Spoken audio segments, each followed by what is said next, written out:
નમસ્કાર વિદ્યાર્થી મિત્રો, ધોરણ 10 અને 12 વિદ્યાર્થીઓ માટે બ્રેકિંગ ન્યૂઝ આવેલી છે કે જે વિદ્યાર્થીઓ મને કોમેન્ટ કરીને પૂછતા હતા કે સર જે અમારી ઓરિજિનલ માર્કશીટ ક્યારે આવશે, અથવા જે અમે લોકો ઓરિજિનલ માર્કશીટ અથવા એને ના હોય તો કેવી રીતે એડમિશનનું પ્રોસેસ આખું કમ્પ્લીટ કરીએ. તો સંપૂર્ણ જાણકારી તમે લોકોને મળી જશે. વિડીયોમાં સુધી બના રહેજો. ન હોય તો સબસ્ક્રાઇબ કરજો, વિડીયો લાઇક અને શેર કરજો વિદ્યાર્થીઓ.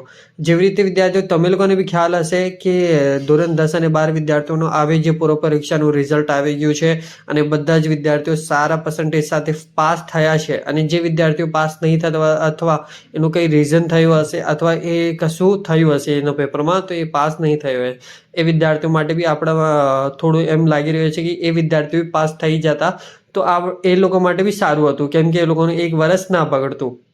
હવે જે વિદ્યાર્થીઓ પાસ થઈ ગયા છે એ લોકો માટે છે કે જે ધોરણ 10માં અને 12માં વિદ્યાર્થીઓ પાસ થઈ ગયા છે, હવે એનું જે ઓરિજિનલ માર્કશીટ ક્યારે મળશે. ઓરિજિનલ માર્કશીટ તમે લોકોને 2-3 દિવસમાં મળી જશે, જે તમારી સ્કૂલમાંથી લેવામાં આવશે, અથવા અમુક શાળાઓમાં તો તમે લોકોને એ જ દિવસે ઓરિજિનલ માર્કશીટ મળી જાય છે વિદ્યાર્થીઓ.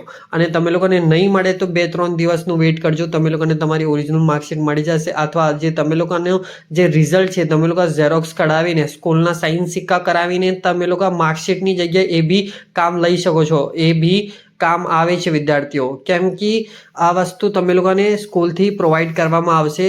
જ્યારે તમે લોકોને ઓરિજિનલ માર્કશીટ નહીં હોય, એની એક ઝેરોક્સ હશે માર્કશીટની, એ પણ સ્કૂલના સાઇન સિક્કા હોય છે વિદ્યાર્થીઓ. તમે લોકો જે તમારા એડમિશન પ્રોસેસની અંદર એ વસ્તુ તમે લોકો આપી શકો છો. અને વિદ્યાર્થીઓ તમારા લોકોનું જે એડમિશનનું પ્રોસેસ છે ફટાફટ કમ્પ્લીટ કરાવી લેજો, અથવા તમારા માટે સીટ હમણાં અવેલેબલ હોય અને થોડુંક સમય લગાવશો તો તમારું જે સીટ છે એ રિઝર્વ એ બધું જ કમ્પ્લીટ થઈ જશે. તો વિદ્યાર્થીઓ તમારો સમય કાઢીને આ એડમિશનનું પ્રોસેસ કમ્પ્લીટ કરાવી લેજો. અને આવી જ માહિતી મેળવવા માટે આપણું ચેનલ સબસ્ક્રાઇબ કરો, વિડીયો લાઈક શેર કોમેન્ટ કરો વિદ્યાર્થીઓ. અને thank you for watching my video. અને જય હિન્દ વિદ્યાર્થીઓ.